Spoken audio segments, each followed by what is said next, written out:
Buenas tardes, hermanos y amigos, bienvenidos esta tarde. Yo sé que ya estaban preguntando dónde estábamos. Aquí estamos ya, gracias a Dios. Estamos comenzando con nuestra reunión esta tarde y tenemos una invitada muy especial hoy que va a compartir su testimonio con nosotros y esperamos que nos acompañen. Me le bajo a mi, ahora sí. Ah, Esperamos que nos acompañen y puedan compartir esta transmisión con otros hermanos, con otras personas, con sus familiares, con sus amigos. Yo sé que va a ser de grande bendición para su vida y ya aquí enseguida mío, lo están viendo en su pantalla, está la hermana Susi Rodríguez, Susana Rodríguez, esposa de pastor. Ella va a compartir con nosotros su testimonio. Ella vive en Zihuatanejo, Guerrero, ¿verdad? Y ahorita le vamos a dar el tiempo, ella nos va a dar a conocer más de su vida, de su ministerio. Y una de las cosas, yo sé que están diciendo, bueno, ¿y cómo la conoce, pastor? Bueno, pues es que fuimos compañeros en el seminario en Oaxaca y hace algunos años. No, Como no 28, tantos. 30. Sí, no digas, hace como unos 2 o 3 días nomás. ¿Verdad? Hace como 3 días, no digas muchos, ¿verdad? Y luego los hermanos van a decir que estoy más viejito, ¿verdad? Dice la palabra del Señor, hermanos, tienen ahí lista la Biblia, la palabra del Señor, un salmo que a mí me gusta mucho y lo comparto cada vez que puedo con ustedes en la iglesia, que es el Salmo 126, que me fascina, me gusta ese salmo y para mí, hermanos, es bien apropiado en este tiempo, ¿verdad? Que estamos viviendo. Dice, cuando el Señor, lo estoy leyendo en la Nueva Versión Internacional, dice, cuando el Señor hizo volver a Sión a los cautivos, nos parecía estar soñando, nuestra boca se llenó de risas, nuestra lengua de canciones jubilosas. Hasta los otros pueblos decían, el Señor ha hecho grandes cosas por ellos. Sí, el Señor ha hecho grandes cosas por nosotros y eso nos llena de alegría. Ahora, Señor, haz volver a nuestros cautivos como haces volver los arroyos del desierto. El que con lágrimas siembra, con regocijo cosecha. El que llorando esparce la semilla, cantando recoge las gavillas. Cuando el Señor, dice la versión 60, cuando el Señor hiciere volver la cautividad de Sión, seremos como los que sueñan. Entonces nuestra boca se llenará de risa y nuestra lengua de alabanza. Y esto que estamos pasando nos está permitiendo agarrarnos más de Dios. Claro, y no podemos negarlo, hermanos. Hay algunos que se están desanimando, otros que están esperando ir a la iglesia, otros que dicen, no, hombre, ¿para qué me conecto? Puedo verlo después, ¿no? Conéctese con nosotros, no deje que el enemigo gane la batalla, no deje que el enemigo se interponga en su alimento espiritual. Ese es el propósito. Y ya pronto estaremos en el templo juntos adorando y glorificando a Dios. Pero yo les mandé un escrito ayer o antier, hermanos de la iglesia, diciendo, vamos a regresar al templo, pero vamos a seguir siendo igual. Pues mejor, ¿para qué regresamos?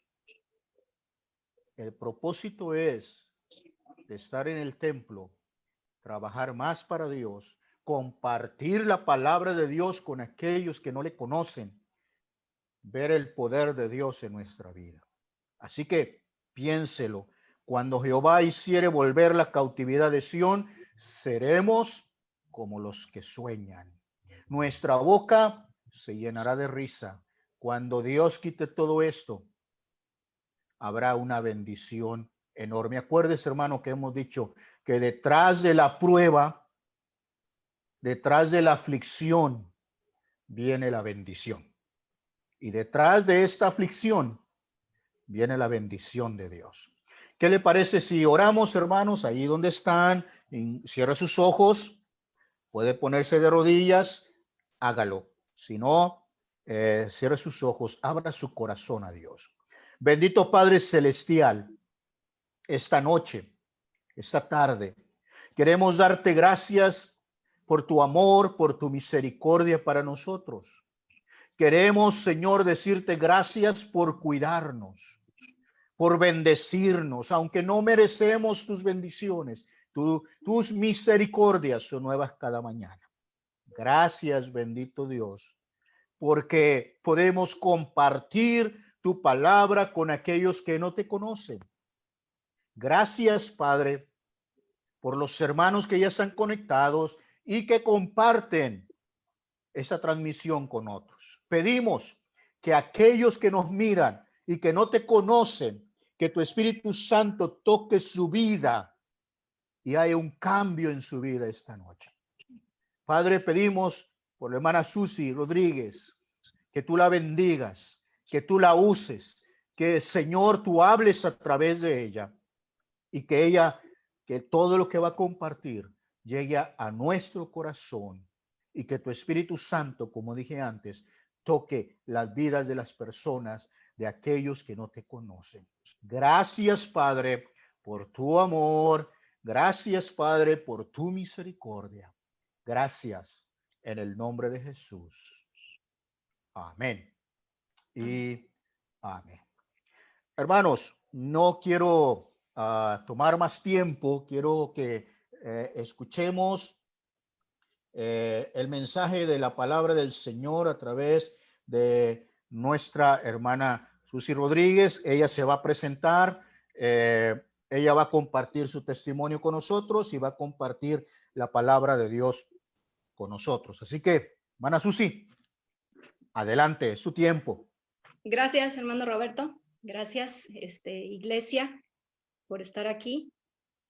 Bueno, mi nombre es Susi Rodríguez, como ya les decía el pastor. Mi esposo y yo hace 30 años que servimos en el ministerio del Señor. Hace 30 años llegamos al seminario y empezamos a estudiar, pero antes ya estábamos sirviendo al Señor. Entonces, gracias a Dios por este tiempo de bendición.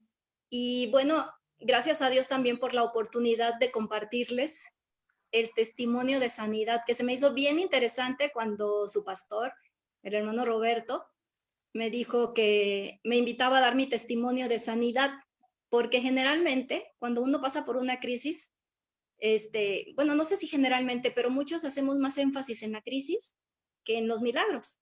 Entonces, partiendo de ahí, de mi testimonio de sanidad, de la invitación así, eso es lo que quiero contarles. Miren, un domingo por la mañana estaba escuchando la meditación en nuestra reunión en el culto de la iglesia. Y entonces la meditación recuerdo muy bien que estaba basada en el Salmo capítulo 20, donde habla acerca de donde se anunció o se me anunció que vendría una prueba a mi vida, vendría una crisis. A partir de ahí, sabía que la crisis iba a llegar, pero no sabía si era sobre mí, no sabía de qué se trataba, si era sobre mi familia, si era sobre la iglesia, no sabía exactamente qué iba a pasar, pero recuerdo que ese día le pedí al Señor que me ayudara a entender y me diera discernimiento y nos preparara para la crisis que vendría, porque el Señor fue muy claro para hablar a mi corazón y para hablar tan claro y tan audible que pude escucharlo y pude entenderlo. Unos 2 meses más tarde de haber recibido esta palabra, este anuncio del Señor, recuerdo que llegué al hospital un día 10 de septiembre en el año 2016 y cuando llegué, bueno, me hicieron muchos estudios y recibí 2 días después un diagnóstico que me derribó fuertemente. Sentí que me derribó hasta el suelo y el diagnóstico fue: tienes cáncer. 2 días después de este diagnóstico, ya estaba en quirófano. y un mes más tarde, después de salir de quirófano, inicié con los ciclos de quimioterapia. Esta crisis ha sido una de las crisis más fuertes que hemos enfrentado como familia. Y digo como familia porque mi esposo, mis hijas, tenemos 2 hijas, y yo enfrentamos y sufrimos juntos todo el proceso. Nos esforzamos para salir adelante y nos esforzamos para mantener una buena actitud durante el proceso. De hecho, en alguna ocasión yo les pregunté a mis hijos, a mis hijas y a mi esposo, ya haciendo una evaluación de todo esto, y les dije, ¿qué es lo que observaron? Y mi esposo, una de las cosas que comentó es que yo no había perdido el buen humor y el gozo. Entonces, eso fue bastante importante para mí, escuchar esto. Pero bueno, la primera batalla, cuando yo escucho el diagnóstico, tienes cáncer, la primera batalla que enfrenté estuvo en mi mente, en mis pensamientos, porque todo tipo de pensamientos acerca de la muerte estuvieron presentes. Para mí, el cáncer era sinónimo de muerte, porque hace unos años yo estuve conviviendo con una persona que tuvo cáncer y pasamos 9 meses cerca de esta persona, muy cerca, y al final murió. También tuve una hermana que tuvo cáncer y ya está con el Señor. Así que por estas experiencias y escuchar los testimonios de otras personas, la primera palabra o el primer pensamiento que llega a mi mente es, te vas a morir, tienes cáncer. Al inicio de este proceso, estaba tan delgada, yo creo que la noticia y aparte de la enfermedad y todo, pues empecé a adelgazar tanto que mi piel literalmente se pegaba a mis huesos. Durante el proceso de la quimioterapia, perdí el cabello, perdí las cejas, todo el vello corporal, perdí cada una de las uñas de las manos y de los pies, una por una, se me fue cayendo. Y todo esto fue un proceso bastante difícil para mí. Y una de las cosas con las que batallaba también, que yo creo que ustedes han escuchado mucho de esto, es con la alimentación. Me esforzaba por comer y porque el alimento se retuviera en mi estómago. Espiritual, física y emocionalmente me sentí rodeada, me sentí lastimada y me sentí agredida por algo que yo concebía más fuerte que yo y algo que yo no podía controlar, no podía tener el control sobre este cáncer que estaba en mi cuerpo. Me sentí como que fui llevada hacia un abismo que era desconocido para mí. El dolor, la tristeza, la angustia y la idea de la muerte, todos juntos estaban ahí y todos al mismo tiempo. Pero entonces, como dice el Salmo 18, levanté la mirada, grité en medio de mi angustia y Dios me oyó. Dios me miró, Él bajó y me tomó y me sacó del pozo donde había caído. Las células cancerígenas temblaron frente al Todopoderoso. Así es como yo lo describo. Temblaron frente al Todopoderoso. Y el cáncer poco a poco se fue debilitando en mi cuerpo. Fue dispersado, fue destruido. Dios redujo el cáncer hasta quedar nada. Dios redujo el cáncer hasta quedar nada. Y entonces, ¿yo qué hice? Esta era la parte de Dios. ¿Qué hice yo? Bueno, decidí enfrentar también. Dios había iniciado la batalla, estaba peleando por mí. Y yo decidí enfrentarlo. Decidí pelear la batalla también. Así que el cáncer para mí se convirtió solo en un obstáculo que tenía que vencer. El cáncer para mí se convirtió en un reto que tenía que ganar. Y fue la causa, y solo la causa y la razón para que Dios hiciera un milagro más en mi vida. Han pasado ya, después del tratamiento y del diagnóstico, han pasado ya 4 años y medio. Y en estos 4 años he pasado por 6 intervenciones quirúrgicas y fui diagnosticada después del tratamiento de una osteoporosis grave en la columna vertebral. Esas son las secuelas del cáncer, son las secuelas del tratamiento más bien contra el cáncer. Los primeros 3 años después del tratamiento, para mí los días eran de casi no había día en que yo no tuviera dolor. Era dolor en una parte, dolor en otra parte, y el dolor estaba ahí presente cada día durante 3 años. Hoy los días son buenos para mí. A veces con dolor por las secuelas, les decía, no porque haya cáncer. Cáncer no hay. El médico me dijo, estás libre de cáncer. Y entonces, hoy los días son tan buenos que a veces olvido que tuvo cáncer. Y solo cuando veo mis cicatrices digo, estuvo ahí. Hoy no soy la misma de antes. Hoy soy diferente. Soy más fuerte. Y he crecido. Pero todo esto se lo debo a Dios. ¿Y saben por qué? Porque entendí que la crisis era una oportunidad para tomar decisiones. La crisis que viví de la enfermedad fue una oportunidad o representó una oportunidad para tomar decisiones. Y de eso quiero compartir hoy, después de compartir mi testimonio. Quiero compartirles acerca de las crisis como la oportunidad del cambio. Crisis, la oportunidad del cambio. La crisis se define como un cambio profundo o de consecuencias importantes en un proceso o en una situación o en la manera en que estos son apreciados. Así lo define el diccionario de la Real Academia Española. Pero en China, el término crisis está bien interesante, cómo lo definen, porque el término es weiji y se compone de 2 caracteres que significan peligro y oportunidad ocurriendo al mismo tiempo. Así que la crisis es el peligro y la oportunidad ocurriendo al mismo tiempo. Y luego, en una palabra inglesa que se deriva del griego, krinein, la crisis es un punto decisivo durante el que habrá un cambio para mejorar o empeorar.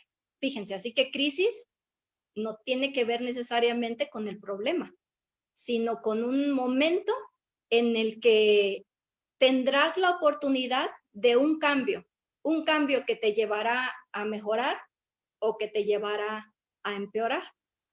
Esta palabra que les voy a compartir es la que Dios me aseguró que era para ustedes y para mí. El Señor me confirmó esta palabra. Vamos a meditar un momentito en Segundo de Reyes, capítulo 24. Vamos a ver del 8 al 17 y después pasaremos al capítulo 25, versículos 27 al 30. También durante esta meditación voy a mencionar algunos pasajes de Jeremías y de Ezequiel, aunque no vamos a ir a leerlos, pero voy a platicarles, vamos a meditar en estos textos. Hoy vamos a analizar la vida del rey Joaquín.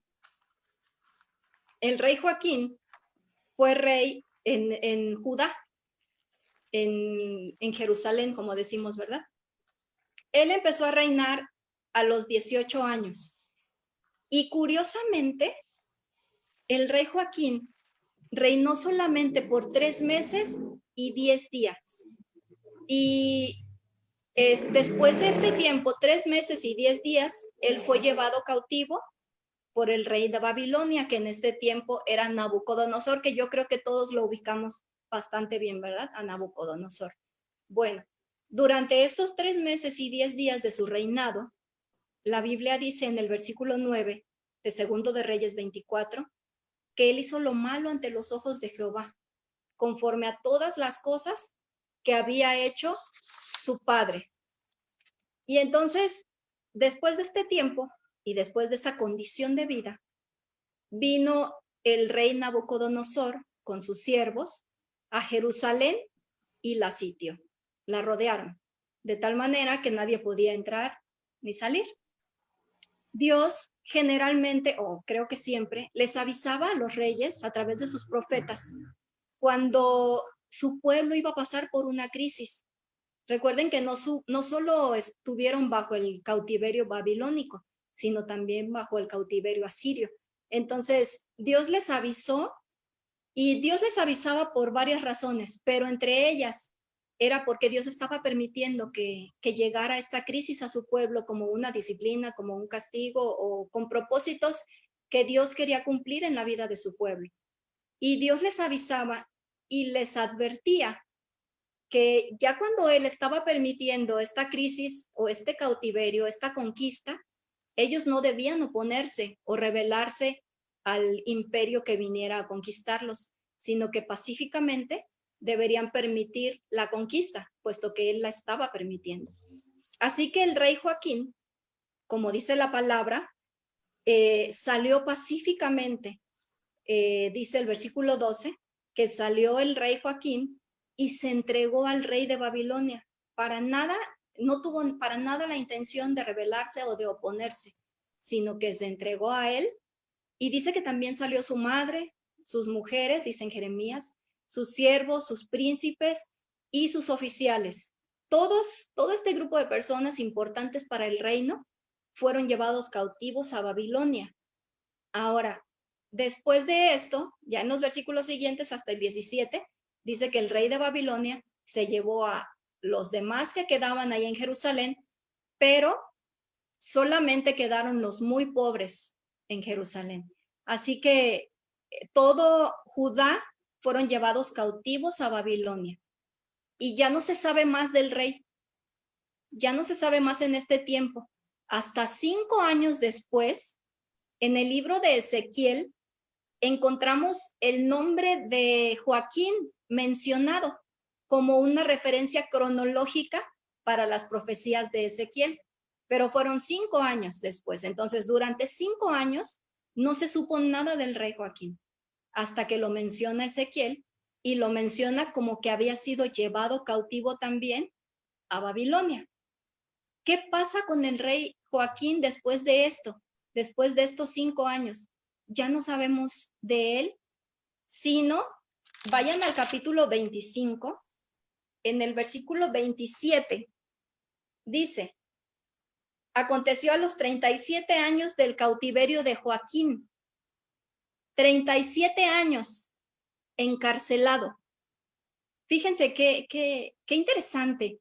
A mí me pareció fascinante y me quedé asombrada ante la historia de este rey, ante su vida, porque ocupando el trono en Judá, reinó solamente 3 meses y 10 días. Y lo que vino después fue la cautividad. Y no solo fue que se lo llevaran a una tierra extranjera, sino que estando en la tierra extranjera, lo metieron a la cárcel, como cualquier otra persona, como cualquier otro prisionero. Y estuvo 37 años encarcelado. Es sorprendente. Ahora, él en Judá, con los que se habían quedado y con los que habían sido llevados cautivos, seguía siendo reconocido como el rey de Judá, porque en Judá el reinado era dinástico, las familias heredaban el reino y también era hasta la muerte. En la ausencia o incapacidad del rey, algún otro iba a venir y tomar su lugar, pero solo como regente. Pero la gente, el pueblo, seguiría reconociendo en este caso a Joaquín como el rey de Judá. 37 años después de estar preso, dice la Biblia en el versículo que leímos, 25-27, que se levantó un nuevo rey de Babilonia. Nabucodonosor ya no era el rey. Dios permite por su misericordia que se levante un nuevo rey, el rey Evil Merodach.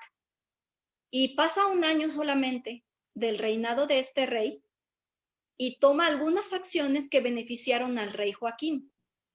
Primero, dice que lo puso en libertad en el versículo 27. Lo puso en libertad de la cárcel, pero no del cautiverio. Lo trató, según Jeremías 52:32, lo trató amigablemente. Lo prefirió, dice en el versículo 28, le habló con benevolencia, lo prefirió y le puso en un lugar más alto que los otros reyes que Babilonia también había llevado cautivos. Luego dice en el versículo 29, algo que está bien, bien interesante y bien tremendo, y le cambió los vestidos de prisionero, porque de rey, de tener una vestimenta real, había pasado a tener vestidos de prisionero. Pero Con la misericordia de Evil-Merodach, dice que le cambian los vestidos de prisionero. Y luego dice que le dio un lugar, dice Jeremías 52, que le dio un lugar en su mesa. El rey le dio un lugar de tal manera que Joaquín, después de 37 años de cárcel, pudo sentarse a la mesa del rey y participar de los alimentos. Y además, en medio de las bondades de este rey, lo pensionó por el resto de su vida. Así que Joaquín empezó a recibir una pensión cada cierto tiempo del rey de Babilonia. La condición en la que vivió Joaquín era mejor antes de estar preso, por supuesto. Tenía el trono, tenía la autoridad, pero después de estar preso, él tuvo pérdidas irreparables. ¿Por qué? ¿O qué perdió más bien? Perdió el trono, porque aunque lo seguían reconociendo como rey, jamás volvió a sentarse en el trono como rey en Judá. Perdió a su familia. Recuerden que su madre y sus mujeres y sus siervos habían sido llevados cautivos también. Y no se vuelve a hacer mención. De hecho, en Jeremías, Dios dice, habla de él como un hombre sin hijos. Sin hijos que jamás, por supuesto, ocuparían el trono en Israel. Perdió su tierra, porque al ser llevado cautivo, el pueblo de Israel estuvo cautivo 70 años. Entonces él jamás volvió a Jerusalén. Él murió en tierra extranjera. Perdió su libertad porque, como les decía, aunque estuvo encarcelado 37 años y fue liberado, pero jamás volvió.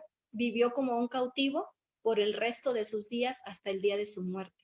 Y además, él perdió a su pueblo. Así que la vida de Joaquín, del rey Joaquín, nos enseña, pues sí, nos muestra grandes enseñanzas. Su vida jamás volvió a ser igual después de la crisis que vivió. Jamás volvió a ser igual. Si nosotros lo viéramos, hiciéramos una evaluación o el análisis que acabamos de hacer, diríamos que su vida era mejor y luego peor y luego un poco mejor. Fueron crisis diferentes y que le trajeron diferentes resultados. ¿Qué es lo que aprendemos nosotros con la vida del rey Joaquín acerca de las crisis? Número 1, la crisis llegará. No importa quién eres, la crisis va a llegar. Si eres madre de familia, padre de familia, hijo, hija, si eres un adulto, un anciano, la crisis llegará. O si tienes un estatus social muy alto, o tal vez eres de estatus social muy bajo, no importa, va a llegar. Segunda cosa, la crisis toma su tiempo. Como en el caso de este hombre, de este rey, le tomó 37 años. Qué lamentable, pero así fue. 37 años que él no pudo evitar. Entonces, toda crisis toma su tiempo. Otra cosa que nosotros aprendemos de la vida del rey Joaquín es que la crisis te trae pérdidas irreparables. Pierdes algunas cosas que jamás vas a volver a recuperar. Ahora, la quinta cosa que aprendemos de la vida del rey Joaquín es que la crisis trae cambios para bien o para mal. Entonces, ¿qué hacemos? ¿Qué hacemos en la crisis? Primero, vamos a reconocer que Dios está permitiendo la crisis y Dios te prepara para enfrentarlas. Entonces, Dios la está permitiendo. En ningún momento decidió prohibirla. Como en el caso de Job, Dios le permite la crisis a Job, le permite la prueba. Bueno, igual a nosotros. Cuando estoy en medio de una crisis, debo reconocer que Dios la está permitiendo. ¿Qué más hago cuando estoy en una crisis? Aceptar que estoy en crisis. No puedo negar que estoy en medio de una crisis, porque negar que estoy en medio de una crisis tal vez lo único que va a provocar es que se prolongue el tiempo de esto. Así que debo aceptar que estoy. La tercera cosa, voy a enfrentarla. No me puedo quedar de brazos cruzados frente a la crisis. Aun cuando yo sea cristiano o cristiana, no me puedo quedar de brazos cruzados. Debo enfrentar la crisis. Dios peleará por mí en medio de las crisis, de las batallas diarias, de las pruebas. Él promete pelear por mí. Pero yo debo ponerme también disponerme para pelear la batalla. Otra cosa, la crisis traerá cosas nuevas. Recibe lo nuevo que viene. No importa si no era tan bueno como antes de que pasara la crisis. O tal vez sea mejor que antes de la crisis. Aun cuando no fuera muy bueno o si fuera mejor, recíbelo. Y por último, termina la crisis. No la prolongues. Las crisis duran tanto como yo decido que duren. Así que no prolongues la crisis. Toda crisis tiene un inicio y tiene un final, pero el tiempo en que la crisis se prolongue va a depender en mucho de cómo la enfrento yo. Saben que hay personas que enfrentan de una manera el dolor, por ejemplo, por hablar de dolor, y hay otras personas que soportan más. Le llaman el umbral del dolor. Se dice que hay personas que tienen el umbral del dolor muy alto y otras tienen más bajo el umbral, lo que significa que quien tiene más bajo el umbral del dolor va a sufrir más este dolor que esta persona, aunque sea el mismo dolor, lo sufrirán diferentes. Todos sufrimos nuestras crisis de manera diferentes, pero tenemos que terminar con la crisis. Así que vuelvo al inicio para recordar nada más. La crisis significa peligro y oportunidad, las dos cosas a la vez. La crisis nos va a traer un cambio para mejorar o para empeorar. Y la crisis implica un cambio profundo en nuestra vida. Y esto es lo que quería compartir con ustedes. Sé que Dios preparó esta palabra porque algunos de ustedes necesitan escucharla. Yo necesitaba escuchar esta palabra. He orado por cada uno de ustedes, los que están escuchando ahora, y he orado también por los que escucharán después esta palabra. No sé si en este momento estás enfrentando una crisis y qué tipo de crisis estás enfrentando y qué tan fuerte puede ser para ti esta crisis. O no sé si va a venir una crisis pronto a tu vida. No lo sé. No sé si te pasará como a mí, que el Señor me anunció que vendría una prueba a mi vida, una crisis. Y lo que hice de inmediato fue ir a la Biblia y el primer personaje que me encontré fue a Job. Y entonces empecé a leer cómo actuó Job frente a la prueba. Y entonces yo pensé, me voy a preparar teniendo a Job como referente para la crisis que sé que pasaré. No sé si es lo mismo contigo. No sé si esta palabra tenga que ver con un futuro muy próximo, muy cercano, o tenga que ver con un presente que estás atravesando. Nada más sé que si estás pasando por esto, o si Dios te está avisando, es que Dios quiere darte la victoria. El Señor quiere darte la victoria. Así como estoy segura que ya has pasado por diferentes situaciones difíciles. Saben que una de las cosas que yo he aprendido después de esta prueba que pasé con el cáncer es que el cáncer no es lo peor. No es lo peor que le puede pasar a una persona. Hay cosas, diferentes cosas con las que batallamos diarias. Entonces, quien enfrentó al cáncer no es mejor que los demás. Todos los que creemos en Dios podemos ser excelentes en nuestras decisiones en medio de las pruebas, en medio de las crisis.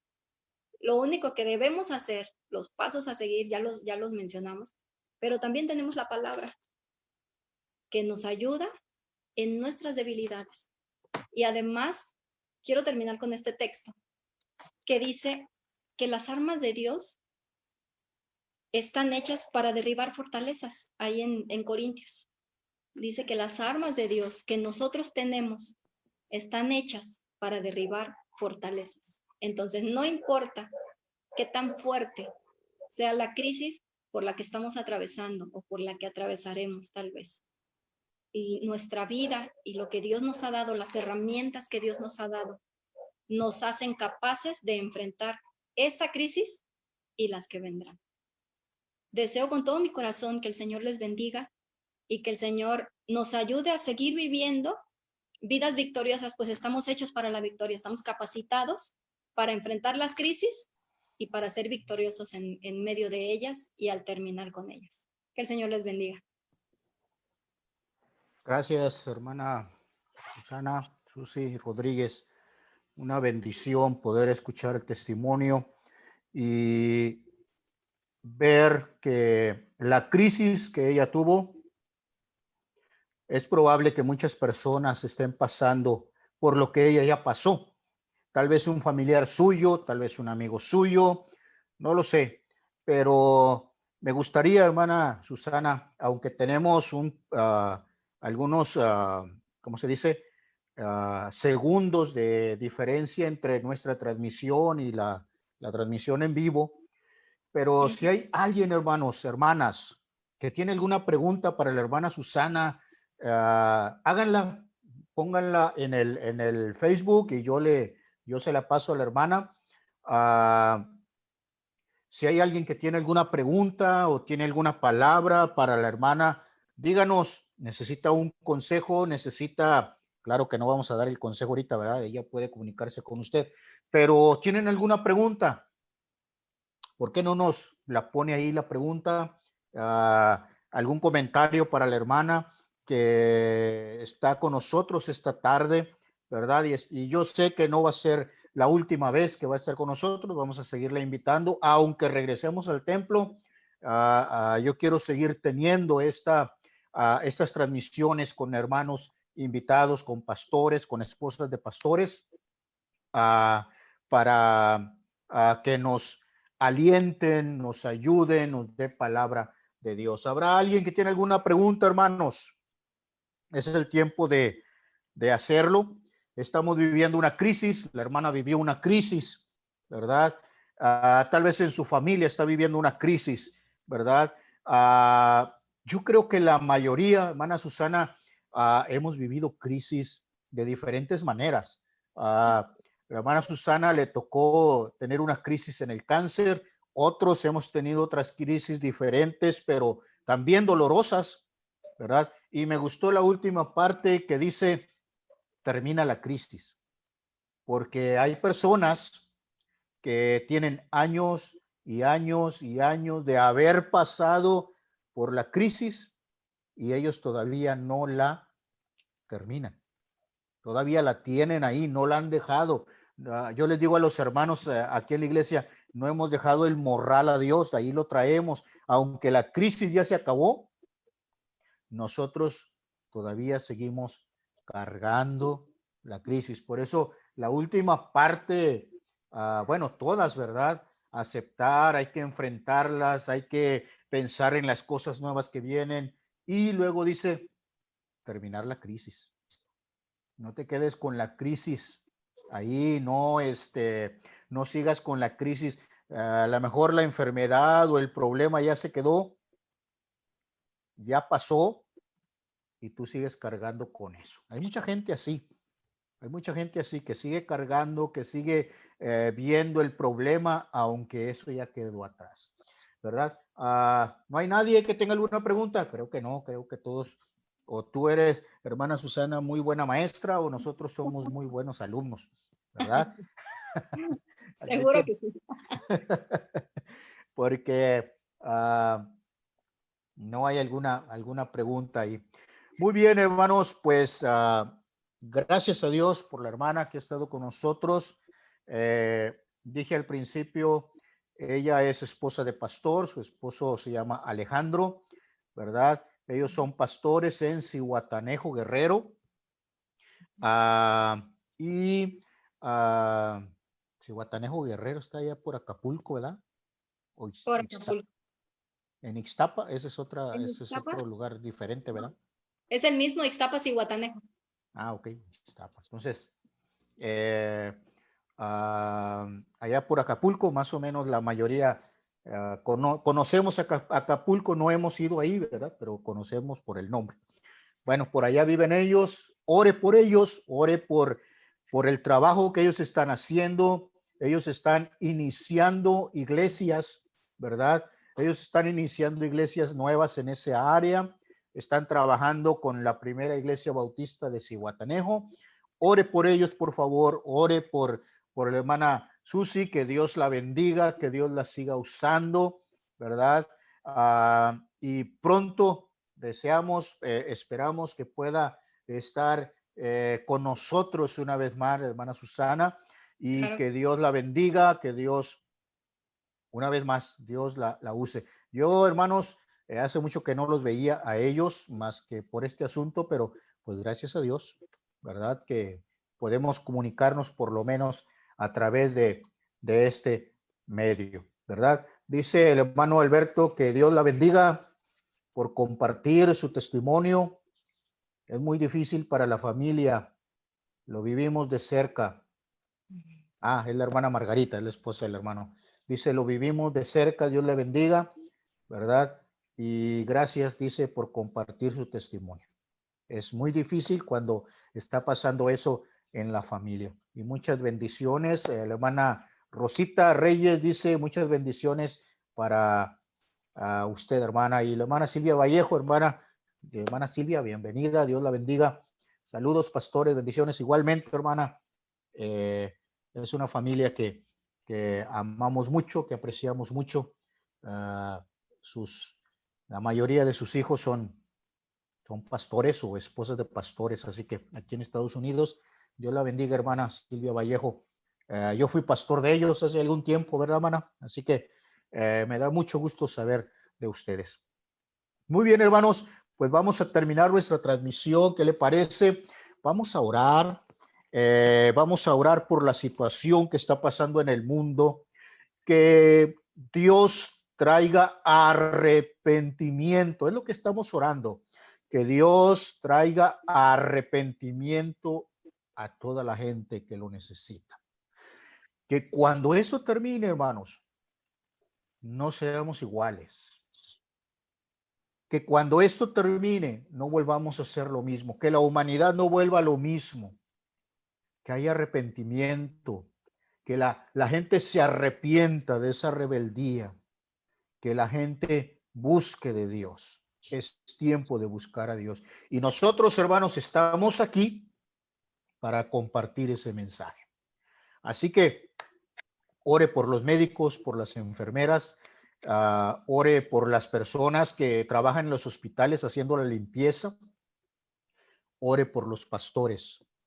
Aquí una cosa que hemos dicho nosotros es, los pastores también estamos al frente de la batalla como los médicos, porque tenemos que ir a visitar, tenemos que ir a ver a los hermanos, tenemos que animarles y también estamos al frente de la batalla. Ore por su pastor y ore por su congregación, que esa congregación a donde usted va comparta la palabra de nuestro Dios. Gracias, hermano Francisco Redondo. Gracias, dice, por el mensaje y muchas bendiciones para la hermana Susi.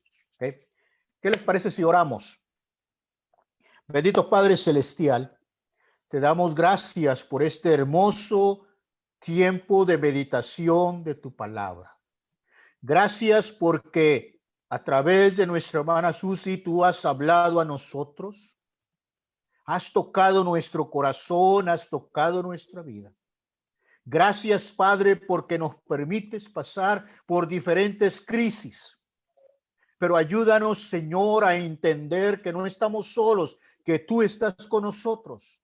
Ayúdanos a entender que nosotros solos no podemos, que tu poder, tu misericordia es la que nos levanta, es la que nos sana. Ese poder tuyo es el que nos sana, Dios. Ayúdanos a seguir adelante. Y queremos pedirte, Señor, por la situación que está pasando en el mundo hoy. Tú sabes por qué estás permitiendo todo esto. Nosotros algunas veces no entendemos lo que tú haces, pero confiamos en ti nada más. Pedimos, Padre, que toda la humanidad se arrepienta de sus pecados, se arrepienta de su rebeldía y regresen a ti, Señor. Que dejen toda la rebeldía a un lado y que puedan ver que el único Dios verdadero eres tú y que el único que puede quitar toda esta pandemia, todo este virus, toda esta enfermedad eres tú y nadie más. Pedimos por aquellos médicos, pedimos por las enfermeras de todo el mundo, cuídalos, Bendícelos, Dios, sé con ellos. Bendice a sus familias, porque muchos de ellos no pueden ir a sus casas a estar conviviendo con su familia. Pedimos, Señor, que les dé sabiduría. Señor, bendice a las personas que limpian los hospitales, sé con ellos, bendícelos también. Gracias, Padre, porque hasta ahora sabemos que los has cuidado. Bendice a los pastores de todas las iglesias, que también estamos al frente de la batalla. Bendice sus familias, sé con ellos, Dios. Ayúdales, dale sabiduría. Es la primera vez que enfrentamos algo así. Es la primera vez que cerramos los templos. Es la primera vez que estamos compartiendo tu palabra desde la casa y para la casa de los hermanos. Señor, que cuando la iglesia tenga que volver, que no vuelva igual, que seamos mejores siervos tuyos. Nos ponemos en tus manos. Gracias por escucharnos. Gracias por contestar las oraciones. A Dios pedimos por la hermana Susi, por Alejandro. Bendícelos, cuídalos en su ministerio. Ayúdales, Padre. Sé con ellos, dale sabiduría, bendice la congregación que ellos están dirigiendo, Señor, que tú los has puesto ahí. Bendice a sus hijas, sé con ellas, Señor. Y Señor, a toda la familia, sígueles usando grandemente. Los ponemos en tus manos, en el nombre de Jesucristo. Pedimos esto y damos gracias. Amén y amén. Amén. Gracias a Dios. Pues no queremos que ese tiempo se acabe, ¿verdad? Queremos seguir platicando y todo eso, pero pues tenemos que terminar. Ni modo, ¿verdad? Si usted se conectó un poco tarde, pues vaya a ver otra vez el video que lo vamos a poner ahí. Lo vamos a poner en nuestra página de YouTube también para que vayan y lo vean. Y hermanos de la Iglesia Bautista Eliasim, ya estamos pensando en regresar al templo, ¿verdad? Y lo que les decía al principio, si vamos a hacer igual que cuando salimos del templo, pues mejor no regresemos, mejor nos quedemos aquí compartiendo la palabra del Señor, ¿no es cierto? Pero si vamos a ser diferentes, vamos a servir, vamos a crecer espiritualmente, entonces vamos a regresar a esas cuatro paredes, no amarrarnos ahí, sino a entrar esas cuatro paredes, salir de ellas y compartir el mensaje de Dios. Así que muchas gracias, hermanos, por estar con nosotros. Hermana Susi, ¿tienes últimas palabras para nosotros?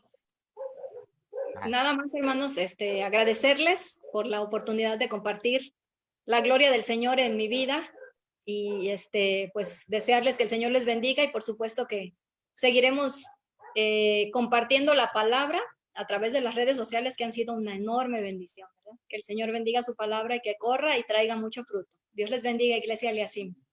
Amén. Así que Dios les bendiga, hermanos. Entonces nos despedimos. Hermana Susi. Dios les bendiga, hermanos. Dios les bendiga. Nos vemos.